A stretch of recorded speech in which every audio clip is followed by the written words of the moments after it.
basketball. We both can shoot, both can make plays. So, it is what it is. I know he was excited. He was just texting me right before I walked up here. So, he's looking forward to it as well. Also to your mom.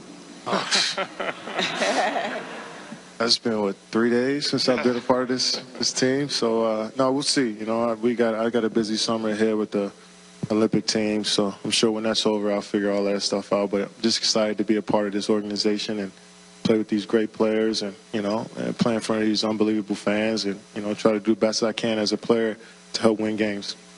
A member of the Golden State Warriors, and if you've not attended these free agent press conferences, they're always the love fest that we saw here today in terms of how much the organization respected him and how much he respects players on the team, blah, blah, blah, blah, blah. But I will say this, Michael Lee's here with Antonio Davis.